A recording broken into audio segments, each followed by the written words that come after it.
ನಿನ್ನೆ ರಾತ್ರಿ ನಡೆದಂತಹ ಏನು ಒಂದು ದುರ್ಘಟನೆ ತಮಿಳುನಾಡಿನ ಕರೂರ್ನಲ್ಲಿ ಸಾಕಷ್ಟು ಇಡೀ ತಮಿಳುನಾಡಿನ ನಿದ್ದೆಗೆಡಿಸಿದೆ ಅಂತಂದ್ರೆ ತಪ್ಪಾಗಲ್ಲ. ಯಾಕೆಂತಂದ್ರೆ ನಾವು ದೃಶ್ಯಾವಳಿಗಳಲ್ಲಿ ನೋಡ್ತಾ ಇರ್ಬೋದು ಯಾವ ರೀತಿಯಾದಂತಹ ಒಂದು ದೃಶ್ಯಾವಳಿಗಳು ಆಸ್ಪತ್ರೆಯ ಮುಂದೆ ಕಂಡು ಬರ್ತಾ ಇದೆ ಅಂತ ಹೇಳಿ. ಏನು ನಿನ್ನೆ ರಾತ್ರಿಯಿಂದಲೂ ಕೂಡ ಇದೇ ರೀತಿಯಾದಂತಹ ದೃಶ್ಯಾವಳಿಗಳಲ್ಲಿ ಈ ಆಸ್ಪತ್ರೆಯ ಮುಂದೆ ಕಂಡು ಬರ್ತಾ ಇರುವಂತಹದ್ದು ಕರೂರಿನ ಒಂದು ಸರ್ಕಾರಿ ಆಸ್ಪತ್ರೆ ಏನಿದೆ, ಈ ಒಂದು ಆಸ್ಪತ್ರೆಯಲ್ಲಿ ಸಾಕಷ್ಟು ಗಾಯಾಳುಗಳನ್ನ ಸೇರಿಸಿ ಚಿಕಿತ್ಸೆಯನ್ನ ಕೊಡಿಸಲಾಗ್ತಾ ಇದೆ.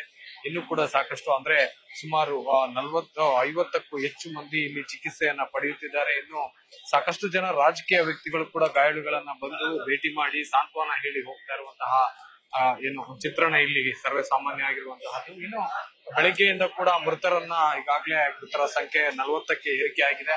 40 ಏನು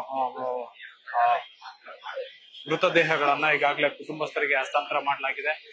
ಹಸ್ತಾಂತರ ಮಾಡಿ ಈಗಾಗಲೇ ಸರ್ಕಾರಿಯ ಒಂದು ಆಂಬ್ಯುಲೆನ್ಸ್ ಸೇವೆಯನ್ನ ಉಪಯೋಗಿಸಿಕೊಂಡು ಅವರ ಮೃತದೇಹಗಳನ್ನ ಅವರ ಮನೆಗಳಿಗೆ ಸೇರಿಸುವಂತ ಒಂದು ಕೆಲಸ ಕೂಡ ಸರ್ಕಾರ ಮಾಡ್ತಾ ಇದೆ. ಇನ್ನು ಪರಿಹಾರ ಆಗಿ ಕೂಡ ಮೃತರಿಗೆ 10 ಲಕ್ಷ ಜೊತೆಗೆ ಗಾಯಾಳುಗಳಿಗೆ 1 ಲಕ್ಷ ಅಂತ ಹೇಳಿ ಘೋಷಣೆ ಮಾಡಲಾಗಿತ್ತು. ಜೊತೆಗೆ ಚಿಕಿತ್ಸೆಯನ್ನ ಉಚಿತವಾಗಿ ಕೊಡಿಸಲಾಗುತ್ತೆ ಅಂತ ಕೂಡ ಹೇಳಲಾಗಿತ್ತು. ಆದ್ರೆ ಈ ಕುರಿತಾಗಿ ಸಾಕಷ್ಟು ರಾಜಕೀಯ ಬೆಳವಣಿಗೆಗಳು ಕೂಡ ತಮಿಳುನಾಡಿನಲ್ಲಿ ಹೇಳ್ತಾ ಇದೆ ಅಂತಂದ್ರೆ ತಪ್ಪಾಗಲ್ಲ. ಯಾಕೆಂತಂದ್ರೆ ಈಗಾಗಲೇ ಡಿಎಂಕೆ, ಎಡಿಎಂಕೆ, ಬಿಜೆಪಿ ಅಂತಹ ಏನೋ ಪಕ್ಷಗಳಿದಾವೆ. ಎಲ್ಲಾ ಪಕ್ಷದ ನಾಯಕರು ಕೂಡ ಬಂದು ಗಾಯಾಳುಗಳನ್ನ ಭೇಟಿ ಮಾಡಿ ಸಾಂತ್ವನ ಹೇಳಿ ಹೋಗ್ತಾ ಇರೋದು ಹೊಸ ತಿರುವು ಏನು ತಮಿಳುನಾಡಿನಲ್ಲಿ ರಾಜಕೀಯವಾಗಿ ಬೆಳೆಯುತ್ತಾ ಅನ್ನೋದ್ರ ಬಗ್ಗೆ ಯಾವುದೇ ರೀತಿಯ ಸಂಶಯ ಇಲ್ಲ ಅನ್ನುವಂಥದ್ದು ಇಲ್ಲಿನ ಸ್ಥಳೀಯರ ಮಾತಾಗಿರುವಂತಹದ್ದು. ಕ್ಯಾಮರಾ ಪರ್ಸನ್ ಶ್ಯಾಮ್ ಜೊತೆ ಜೀವ್ ಚಂದ್ರಶೇಖರ್, ನ್ಯೂಸ್ ಫಸ್ಟ್, ಕರೂರು.